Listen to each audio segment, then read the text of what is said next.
This channel does not promote any violent, harmful, or illegal activities. All content provided by this channel is meant for an educational purpose only. Top quality और consistent performance के लिए सिर्फ silver pumps नाम याद रखना। আসন্ন 15 August আলাস্কায় মার্কিন president Donald ট্রাম্পের সঙ্গে রুশ প্রেসিডেন্টের মহা গুরুত্বপূর্ণ বৈঠকেই ঠিক হবে রুশ মানচিত্রের মধ্যে ইউক্রেনের বিস্তীর্ণ এলাকা ঢুকে পড়বে কিনা, ইউক্রেনে একটানা হামলা মস্কো থামাবে কিনা। কিন্তু সেই বৈঠকের মাত্র 72 ঘন্টা আগে খোদ মস্কোয় রুশ প্রতিরক্ষা মন্ত্রকের দফতরে বড়সড় নাশকতার ছক বানচাল করল রুশ ফেডারেল সিকিউরিটি সার্ভিস বা এফএসবি। গ্রেপ্তার করা হয়েছে হামলাকারীকে। রুশ গোয়েন্দা সূত্রে খবর, মস্কোর এক শীর্ষকর্তাকে হত্যার ছক কষেছিল হামলাকারী। কিন্তু কে ওই শীর্ষকর্তা সেটা স্পষ্ট করেননি গোয়েন্দারা।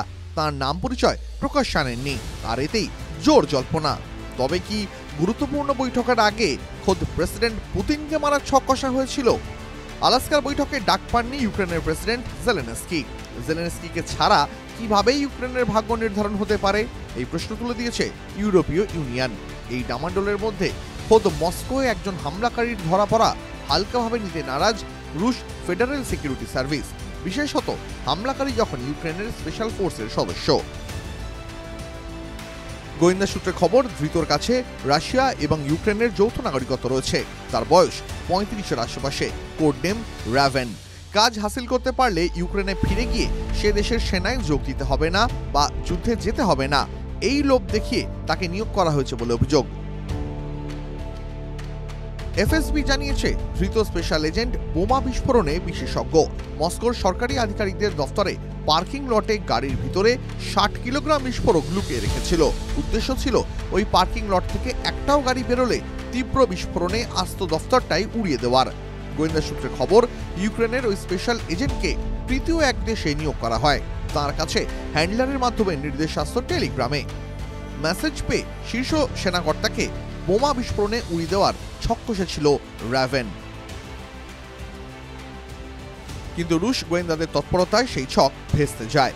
M4 হাইওয়ে থেকে রাভেনকে গ্রেপ্তার করা হয়েছে। এফএসবি ডিরেক্টরেটের প্রাথমিক তদন্তে উঠে এসেছে ইউক্রেনীয় গুপ্তচর সংস্থাই তাকে নিয়োগ করে। আপাতত ধৃতকে হেফাজতে নিয়েছে পুলিশ। তার বিরুদ্ধে নাশকতা, অনুপ্রবেশ এবং বিস্ফোরক আইনে মামলা রুজু করা হয়েছে। সূত্রের খবর, এইসব অপরাধে রাশিয়াতে ধৃত কেউই আর কোনোদিন বাইরের আলো দেখতে পায় না। এমনিতেই আসন্ন আলাস্কার বৈঠকে জেলেনস্কিকে দৃশ্যত অগ্রাহ্য করার পর থেকেই ইউক্রেন হামলার তীব্রতা বাড়িয়েছে রাশিয়ার ওপরে। রুশ বিদেশ মন্ত্রকের প্রতিনিধি জানিয়েছেন, গত এক সপ্তাহ ধরে ইউক্রেন সেনা হামলা দ্বিগুণ করেছে একাধিক রুশ প্রদেশে। বিশেষত বেলগ্রাদ, কুর্স্ক, খেরসানে সাধারণ রুশ নাগরিকদের উপরে তীব্র হামলা চালিয়ে অন্তত 22 জনকে হত্যা এবং শতাধিক ব্যক্তিকে আহত করেছে ইউক্রেনের সেনা, এমনটাই অভিযোগ রুশ বিদেশ মন্ত্রকের। নিহতদের মধ্যে 6 জন শিশুও রয়েছে। পাল্টা ইউক্রেনের প্রেসিডেন্টের বক্তব্য, রুশ প্রেসিডেন্ট লোককে বোকা বানাতে ওস্তাদ, ট্রাম্প যেন পুতিনের ফাঁদে পা না দেন। TV9 Bangla digital.